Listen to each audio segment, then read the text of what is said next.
자, 여러분, 살아오시면서 성공할 때가 많습니까? 실패할 때가 더 많습니까?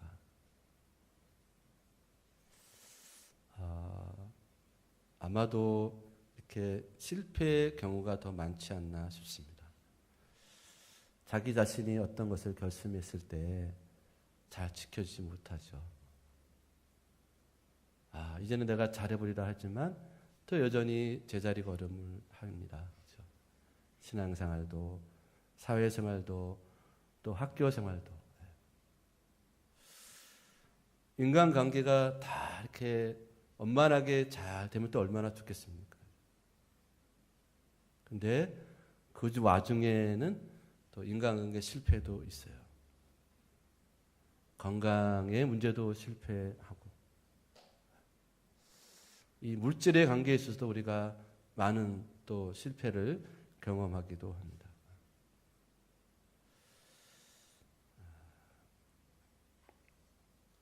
제 자신도 역시 순간순간 이렇게 여러 가지로 이런 실패의 경험들을 많이 하게 됩니다. 왜 그럴까라고 했을 때, 성공할 때는, 잘 될 때는 제가 기쁘고 좋고 행복한데, 실패했을 때 내가 그것을 받아들이는 여유가 없었던 거예요. 나도 실패할 수 있고 실패하는구나 라고 생각을 해야 되는데, 그거를 이제 못 견뎌하고 힘들어하고 어려워하는 제 자신의 모습을 볼 수가 있었습니다. 하나님은 이 실패로 통해서 우리에게 말씀하시고, 또 우리에게 역사하시고, 또 은혜와 복과 능력을 주시더라고요. 실패했을 때 더 많은 은혜가 주어진다는 것을 이제 뒤돌아보면 깨닫게 되고 알게 되더라고요.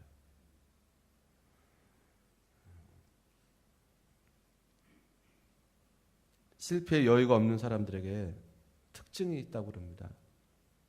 그것은 뭐냐면 그것에 인생의 전부를 거는 거예요. 말하자면 집착을 하는 겁니다.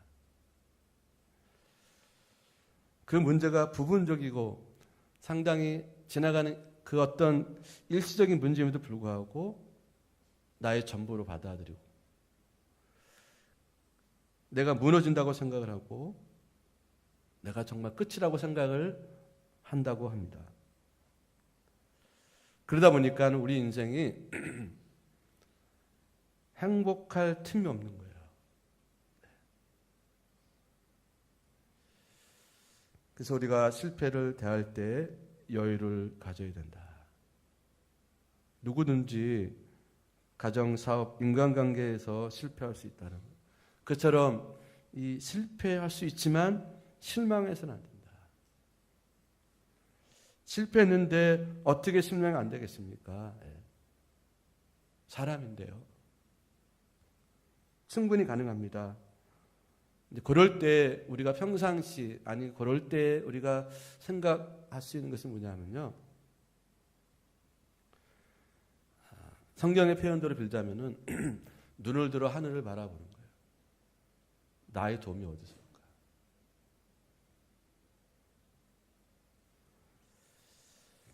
그거에 집착하지 말라는 거죠. 그것이 안 되면 그 다음을 생각하고, 또 그것이 안 돼 그 다음을 생각할 수 있어야 되는데, 그것을 내가 바라보지 못하고 생각하지 못하는 거예요. 마치 우물 안의 개구리처럼. 그래서 인생을 조금씩 살아보니까요, 좀 이게 크게 넓게 좀 봐야겠구나 생각을 많이 해보게 됩니다. 그렇지, 이 또한 지나가는 것이지. 그리고 그 다음 세계가 또 있다라는 것을 이제 생각하게 되더라고요. 이제 조금.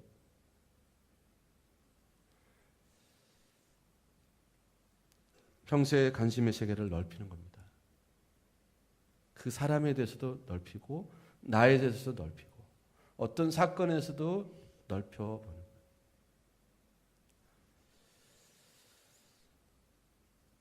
그러면서 우리가 그 실패의 여유를 갖고 삶의 여유를 좀 가져보자는 겁니다.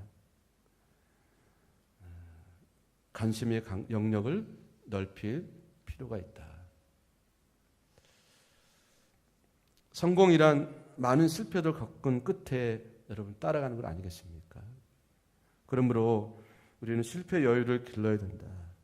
실패 여유를 기르자. 어떻게 해요? 네. 우리 힘으로는 불가능합니다. 이것이 결국 믿음이 아닌가 싶어요.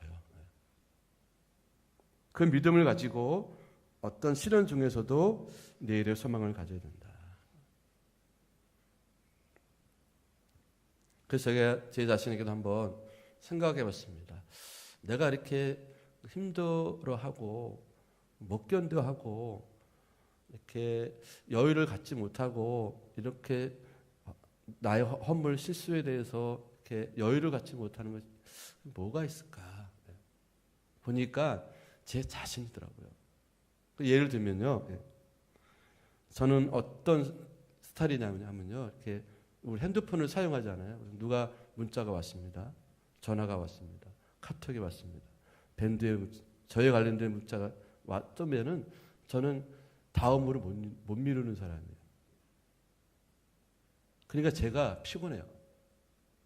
제가 만약에 댓글을 만들면 상대방이 어떻게 생각할까? 집착하더라고요. 못할 수도 있고 할 수도 있는데 너무 앞서가서 막 집착하는. 그러니까 제가 거절감을 받으면 어떡할까? 상대방이 나를 혹시 그렇게 하면 어떡할까? 이런 마음들이 제 안에 컸던 거예요. 문자는 못 보낼 수도 있고 보낼 수도 있는데 저는 못 견뎌하는 스타일이거든요. 아, 이게 문제구나. 그러니까 제가 행복할 여유를 내가 스스로 갖지를 못하는 거예요. 핸드폰이 뭔데?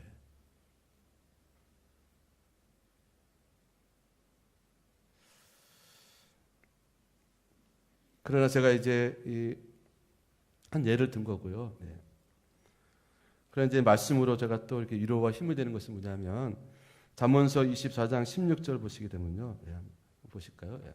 대저 의인은 7번 넘어질지라도 다시 일어나거니와 악인은 재앙으로 말미암아 엎드러진다 그랬어요. 참 위로가 되는 말씀이 아닐 수 없었어요. 의인은 7번 넘어진다. 의인도 넘어진대요. 제가 뭐라고 안 넘어지겠습니까? 넘어질 수 있다는 겁니다. 실패할 수 있다는 것이죠. 그러나 어떻게 해요? 다시 일어나는 거죠. 어떻게 해요? 주님의 믿음으로.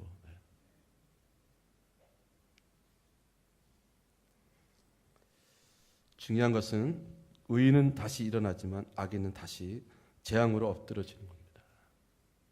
거기서 헤어나지 못하는 거예요.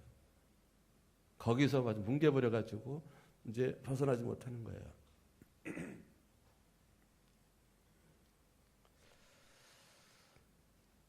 저는 오늘 이 본 말씀을 통해서 바로 그러한 순간에 힘들 때, 어려울 때 들려주시는 다시 나를 일으켜 세워주는 하나님의 음성이 있었습니다.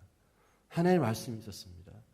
그래서 오늘 본문 가운데서 찾아볼 수 있었는데요. 오늘 본문의 말씀은 다윗이 사울 왕을 피해서 끝없이 도주 생활을 하게 됩니다. 7번째 도피 처인 십하무지의 수풀에 있었습니다. 숨어 있었죠, 수풀에. 사울 왕의 아들이자 친구 요나단이 이 다윗이 숨어 있는 그 십하무지의 숲에 찾아옵니다. 위로해 줍니다. 여러분 얼마나 힘이 됐겠어요. 그때 요나단이 다윗에게 3가지 말을 합니다. 이 3가지 말은 요나단의 개인의 말이기도 하지만 하나님께서 다윗에게 들려준 힘들 때 들려준 실패했을 때 들려준 정말 위로와 용기의 말씀 3가지가 있습니다. 그것은 뭐냐면 첫째 16절입니다. 거기 뭐라고 나왔냐면요. 다윗에게 이르러 그로 하나님을 힘있게 의지하겠다 그랬어요. 두 번째 17절 전반부에 보게 되면요. 두려워하지 말라는 겁니다. 너는 아무 일 없을 거야. 두려워하지 말아라. 뭐예요? 안전에 대한 확신을 가지게 했습니다. 세 번째, 17절 후반절입니다. 너는 이스라엘 왕이 될 것이다. 내일의 소망을 가지게 했습니다. 자, 이 상황이 어느 때예요? 다윗이 지금 수풀에 갇혀서 죽을지 살릴지 모르는 이런 암담한 상황 가운데 힘들 때 하나님이 요나단을 통해서 다윗에게 주신 말씀이에요. 저는 그래서 오늘 이 세 가지의 말씀을 좀 더 구체적으로 좀 보기를 원합니다. 첫째는 하나님 힘있게 의지하라.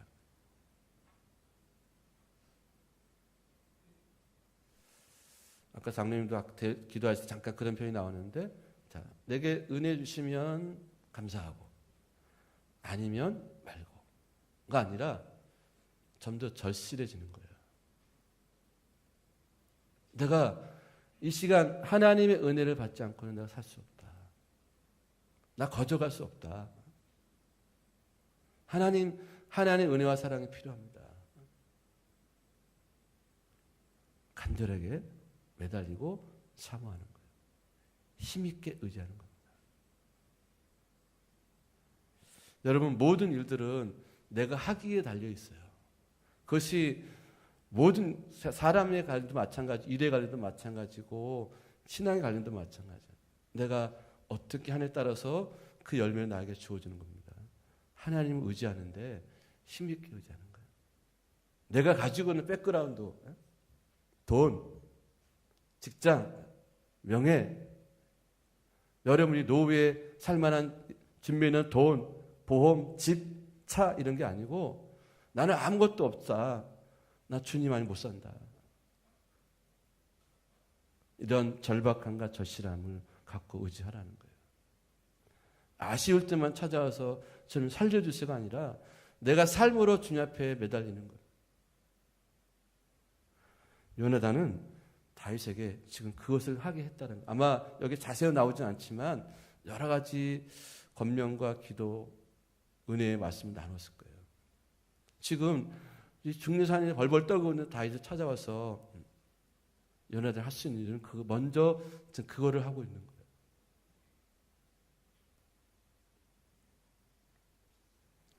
여러분, 그래서 믿음이란 것은 너무나 중요한 겁니다. 이게 하나님에 가는 건 아니더라도 예를 들어서 우리가 부부지간에 예를 든다 그러면 의처증, 의부증이 있습니다. 멀쩡한 남편, 멀쩡한 아내를 두고 불륜을 저지른다는 거예요. 야, 이거 뭐 세상 표현을 쓴다 그러면 골 때리는 병이라고 그러더라고요. 안 되니까 이게. 여러분, 그런 부부, 그런 가정은 믿지 못하는 가정이 천국이겠습니까? 지옥이겠습니까? 지옥이죠. 그러나 우리가 믿고 의지할 때 그것은 행복이 되는 것이고 천국이 되는 것입니다. 신앙의 세계도 마찬가지예요. 내가 하나님을 믿어 드릴 때 여러분 행복은 나에게 주어지는 거예요. 사회생활도 마찬가지고요. 근데 요즘은 우리가 살고 있는 세상이 갈수록 믿지 못하는 세상입니다. 그런 일들이 자꾸 벌어지니까 참 안타까운 것은 뭐냐면 가정에서도 서로 신뢰를 못하고 살아가는 거예요. 돈 때문에 싸우고 죽이고, 학교에서도 스승과 제자가 정말 서로 사랑하고 존경해야 되는데 왜 이렇게 돼가고 있는지, 심지어는 교회 안에서도 서로 이런 일들이 일어나고 사회에서 보면 이 이념의 문제, 정치의 문제, 지역의 문제로 갈수록 믿지를 않아요. 신뢰를 할 수가 없는 겁니다. 그렇죠, 그죠? 네. 우리가 검찰을 신뢰할 수 있겠습니까? 국회를 신뢰할 수 있겠습니까? 네. 말하자면 노사 관계도 보십시오. 네. 서로 믿지는 못하는 거예요. 네. 저 사람들은 돈만 받는 사람이고 저 사람들은 권력의 힘을 가지고 우리 갑질한다 생각하고 극단의 대치를 이뤄가면서 이 세상이 점점점 힘들어가고 있어요. 원인이 뭘까요, 여러분? 이 믿음의 문제입니다. 그 믿음의 문제의 중심에는 뭐가 있냐면 우리 모든 사람들이 하나님을 신뢰하지 않고 있다는, 믿지 않다는데 거기서 출발하는 거예요. 그래서 여러분, 우리가 하나님을 믿고 신앙생활하는 얼마나 복되고 중요한 일인지 모르겠어요. 하나님을 우리가 믿게 되면 내 삶에도 이 믿음의 문제가 풀어지기 시작하는 거예요. 그래서 여러분, 혹시 살다가 자꾸 이런 문제가 부딪히면 가장 먼저 우리가 점검하고 확인해야 될 것은 뭐냐면 하나님과 나의 관계가 어떻게 되었는가 먼저 그것을 점검하셔야 돼요. 아마 그것이 많이 틀어졌을 거예요.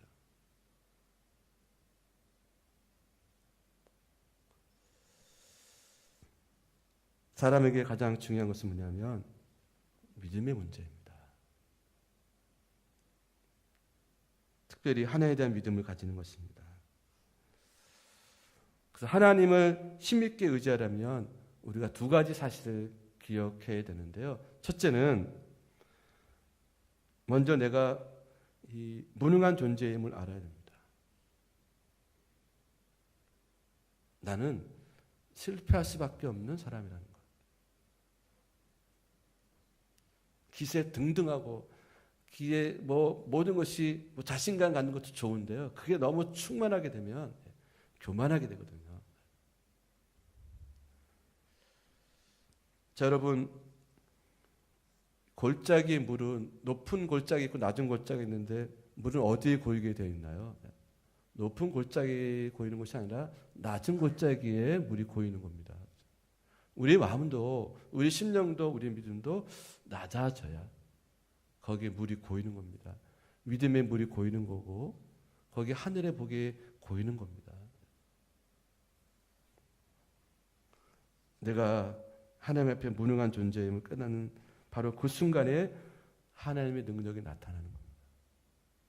두 번째, 하나님을 힘있게 의지하려면 자신이 하나님 안에서 가능성이 있는 무한한 존재임을 알아야 됩니다. 앞에 첫 번째하고는 조금 다르죠, 그죠? 내가 아니라 내 안에 계신 주님이 나와 함께 하심으로 내가 이 모든 걸 할 수 있는 사람으로 바뀌는 거예요. 아까 다윗의 상황을 보십시오. 그 상황에서 다윗이 할 수 있는 일이 뭐예요?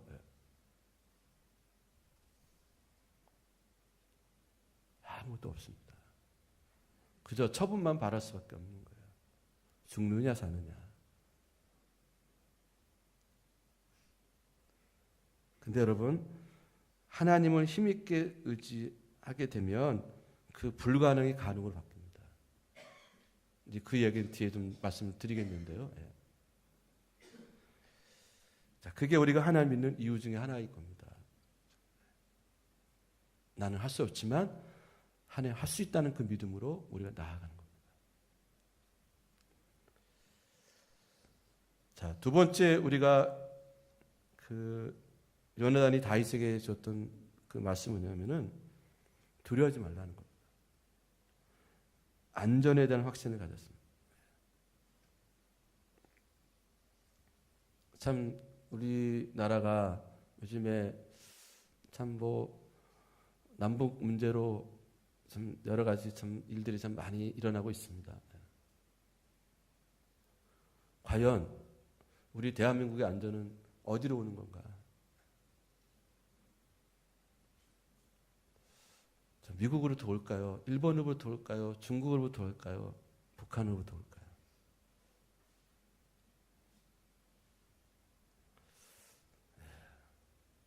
하나님부터 오는 것입니다.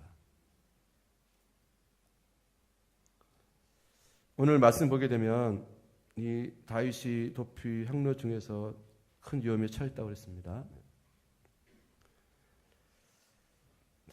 이 순간에 하나님 어떻게 역사하셨는지를 그 뒤에 말씀 보게 되면요, 이제 다윗은 꼼짝없이 잡히게 되면 죽게 되는 이런 절박한 상황 속에 하나님 어떻게 역사하셨냐면 그 순간에 그 찰나에 그 이스라엘 주변에 있었던 블레셋의 나라가 이스라엘 침공에 들어옵니다.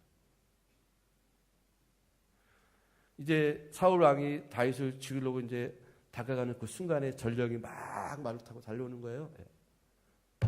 큰일 났다고. 지금 이 블레셋 쳐들어와서 우리 예루살렘 성이 멸망하게 됐다라고 다급한 전령을 전해주게 됩니다.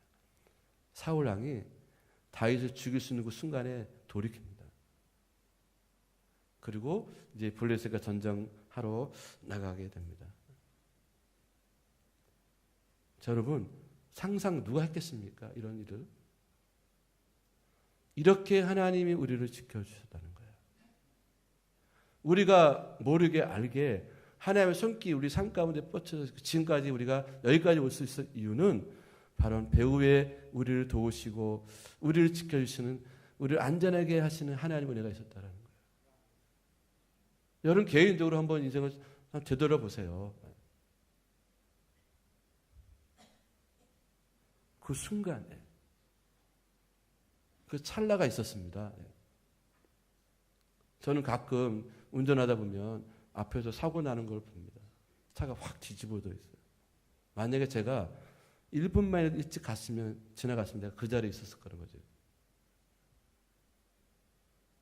그건 눈에 보여지는 거고, 보이지 않는 그런 일들이 참 많았을 거예요. 그러니까 우리가 세상에 위협이 얼마나 많습니까? 근데 우리가 여기까지 살아왔어요. 우리나라도 얼마나 이 전쟁의 위협이 많았습니까? 근데 많은 전쟁을 치렀잖아요. 역사학자들이 우리가 뭐 1900번 넘게 전쟁을 했다 그러는데 우리나라 여기까지 왔어요.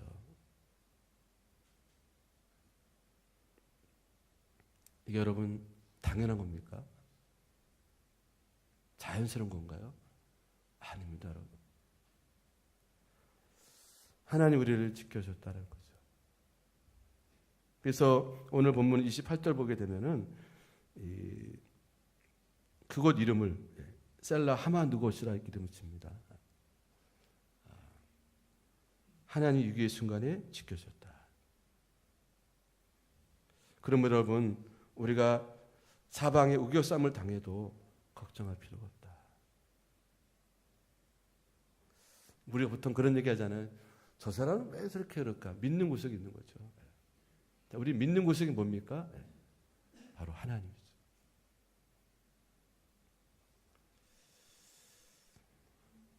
어떤 상황도 두려워하지 말아라는 것입니다. 그래서 영어로 보니까는 극복한다는 말이 overcome이라는 단어가 있습니다. 그 단어를 분석해 보면 이렇게 해석할 수 있습니다. over라는 것은 뭐냐면은 어떤 것 위에 처음부터 끝까지 걸쳐라는 뜻이 있습니다. over.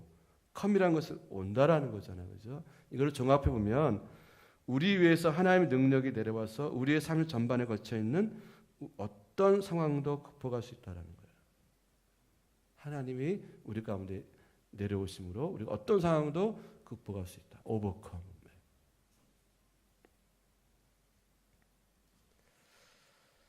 사랑하는 성도 여러분, 우리가 하나님을 붙들고 최선을 다해서 헌신하게 살면 어떤 상황 중에서도 길을 열어주시고 필요를 채워주십니다.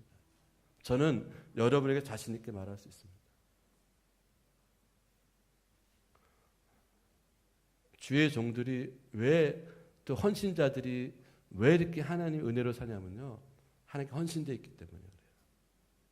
하나님이 가만 놔둘 수가 없는 거죠. 왜? 당신의 일을 하고자 하는데 길을 열어주시고 축복해 주시더라고요.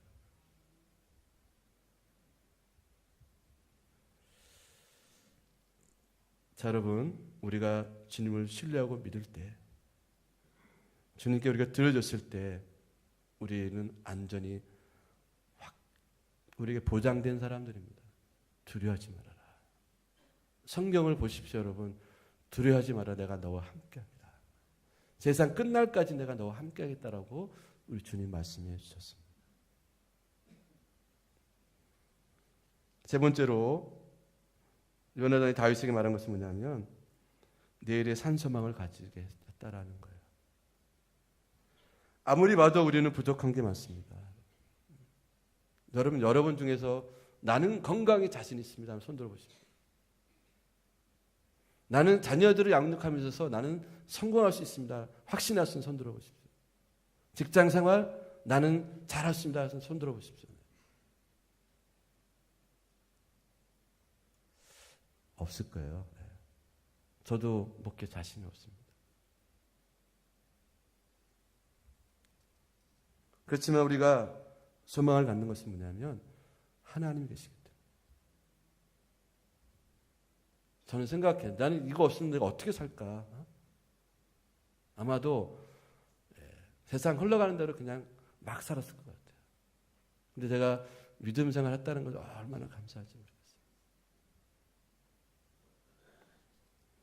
우리에게는 궁극적으로 천국이 있고요.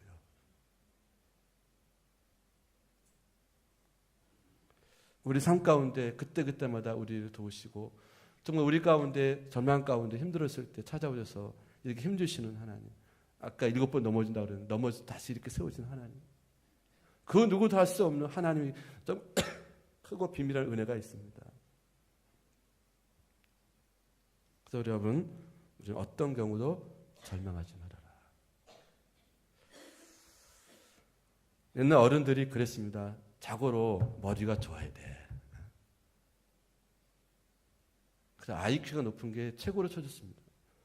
옛날에 중고등학교, 초등학교 때 IQ 검사하면 몇 나오는지 다 이렇게 자랑하고 막 그래요. 근데 요즘은 그 IQ뿐만 아니라 감성지수라고 그러죠. 예. EQ라는 거를 또 얘기를 합니다. 이게 있어야 된다. 사람은 머리만 좋아가지고 이렇게 띵띵거리고 하는 것이 아니라 사람이 감성지수가 좀 있어야 된다. 근데 요즘은 또 하나 얘기를 한 거 있습니다. 그것은 뭐냐면요. OQ라는, 아까 오버컴 얘기했었잖아요. 그죠? 예. 이 OQ, 극복 지수가 있어야 한다.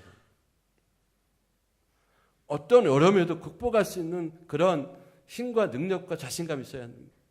마음과 믿음이 있어야 한다는. 그래야 성공한다는 거죠. 맞는 얘기 아닙니까, 여러분? 모든 게 다 좋은 조건을 만들어 넣어보니까 여러분 자녀들이 요즘 세대들이 어떻습니까? 아주 약해요. 병약합니다. 감당을 못해요. 그 조금만 막 자기한테 불이익이 다가오면 그 화를 못 참잖아요. 자기를 극복을 못하고 환경을 극복을 못하고 관계를 극복을 못하는 거예요. 그러니 어떻게 해요? 불행하죠.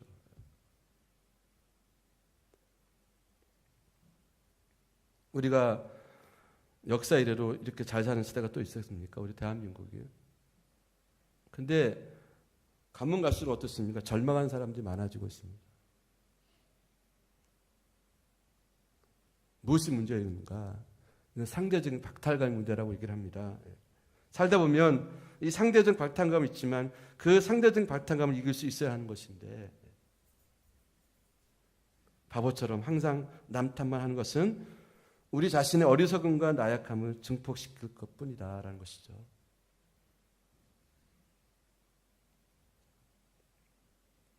사람들은 어려울 때 주위 사람들에 대한 배신감을 토로합니다. 그래서 우리는 주위에서 흔히 이런 소리를 너무 많이 듣습니다. 형제도 소용없고 친구도 소용없고 자식도 소용없고 교회 다니니까 교회도 소용없더라. 그러면서 아주 굉장한 진리를 발견한 것처럼 다음같이 열변을 토하는 분들의 이야기를 쉽게 들을 수 있습니다. 사람은 믿을 게 못돼. 여러분 무엇이 문제입니까, 여러분? 나를 식만시킨 그 문제가 그게 문제입니까? 여러분? 아니죠. 오히려 남을 소용대로 보고 있는 자신의 문제가 아닌가 싶어요. 소용이라는 것은 뭐냐면은 적절할 때 이용하는 겁니다. 나쁜 말로 하면 이용이고 좋은 표현을 하면 소용이라고 말을 하는데요. 예. 그처럼 적절할 때 이용해 먹는 것이 여러분 형제입니까? 교회입니까? 친구인가요, 여러분?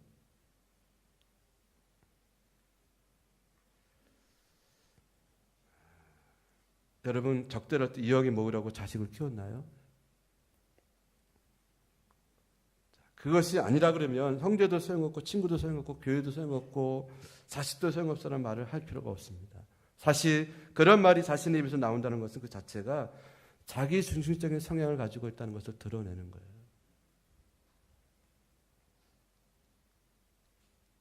우리는 친구에게 소용 있는 친구가 되었진정 그 친구를 소용의 대상으로 삼으려 하지 말아라.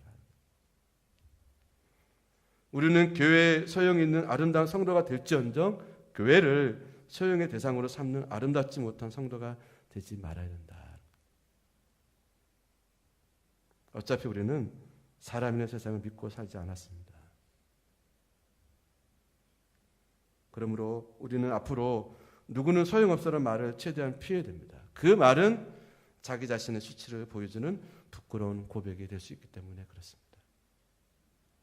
우리는 형제가 나를 외면해도 나는 형제가 좋다는 말을 해야 합니다. 자기 부리 형제를 불신하는 말을 해야 하는 자기들의 모습이 얼마나 비참한지 우리가 볼 수 있어야 되겠습니다. 친구도 마찬가지고요. 그러므로 여러분 세상이 나를 버려도 나는 하나님을 믿는 믿음으로 살겠다라고 고백할 수 있기를 원합니다.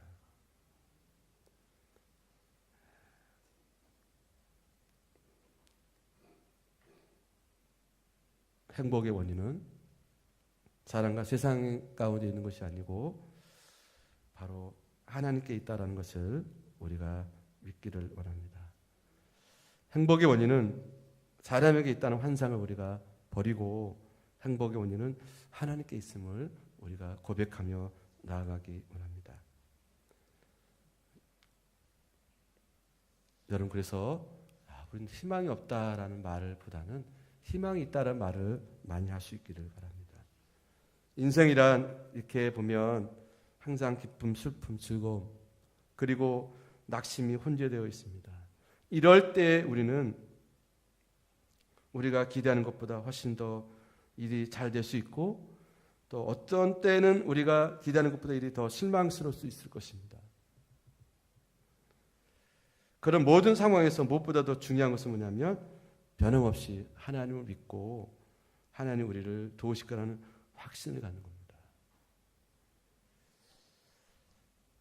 이렇게 우리는 아까 말씀 세 가지 좀 다시 한번 말씀드리면 이렇게 우리는 하나님 힘있게 의지하는 겁니다. 어떤 경우도 우리는 안전할 수 있다는 확신을 갖는 믿음을 갖는 것이고요. 내일의 산소망을 가지고 우리가 살아가는 우리 모두가 되기를 원합니다. 저는 이 말씀을 다시 한번 보면서 저에게 주신 말씀을 믿고 또 이 말씀 은혜 받고 저희 여러분께 전합니다. 힘들 때 여러분 주님은 바라보십시오. 주님이 찾아오십니다. 이와 같이 힘들 때 다윗에게 이루어졌던 그 말씀이 여러분에게도 임하고 여러분에게도 찾아올 것입니다. 아무쪼록 우리가 힘든 세상에 일이 많지만 여러분 그 실패의 여유를 좀 갖고 믿음을 갖고 모든 이들을 행복하게 감당할 수 있는 저와 여러분 되기를 주의 이름으로 간절히 축원함을 드립니다. 아멘. 기도하겠습니다.